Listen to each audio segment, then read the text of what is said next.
Pokemon is a fascinating series full of twists and turns, mega revolutions, multiverses and more.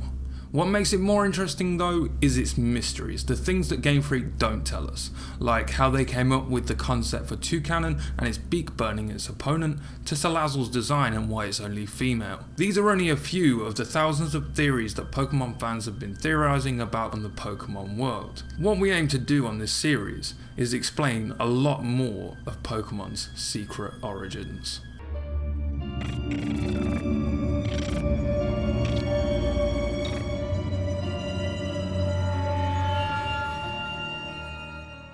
Today we talk about Magearna, or Magearna, or I'm not really sure exactly how you pronounce it, but anyway, we're going to talk about the mythical Pokemon Magearna, and where its soul heart may have come from. Created with arcane science by Nikolai, or Nikola, I can't remember, I haven't seen that film in a little while. This is also the man that created the Azoth Kingdom, and his culmination of his work with arcane science and his inspiration from Pokemon around him came to be Magearna and its soul heart. Seeking to create a protector and playmate for the princess of the Azoth Kingdom, he created Magearna. Unfortunately, later this will come back to bite him, as it was also then used as a weapon of war. But where did this inspiration come from? Where did the idea for Nikolai to create the first inanimate object Pokemon come from? My theory here is that Nikolai, with his love of Pokemon, travelled to the city of Alto Mare. Now, for those unfamiliar, this is the city in Johto in which the Pokemon Heroes movie took place. Now, my theory here is they aim to gain the trust of Latios and Latias, the guardians of the Souldew. Now, had he done that,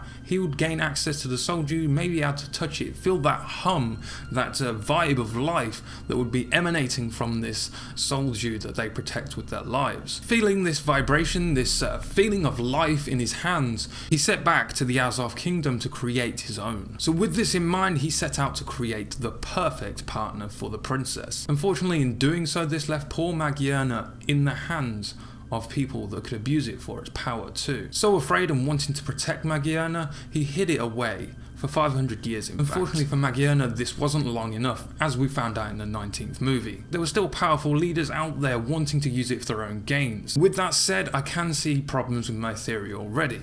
For example, I've explained Nikolai's love for Pokemon, so would he have the heart to sacrifice a Pokemon in order to make his soul heart? As we know from the Pokemon Heroes movie, a Souldew is created in the wake of a dying Latios, its spirit providing the essence needed to create a protecting, working Souldew. So was the only way for Nikolai to create one of his own in the same way for a Pokemon to sacrifice itself? In fact, we could take this a step further. Is this the same for all inanimate object Pokemon? Was there a Pokemon sacrifice before them to create this inanimate object Pokemon? Do all inanimate object Pokemon contain their own soul heart or Souldew that keeps them alive, that produces this new Pokemon? Just how many inanimate object Pokemon like Voltorb or like Chandelure could have been other Pokemon before it, different types of Pokemon?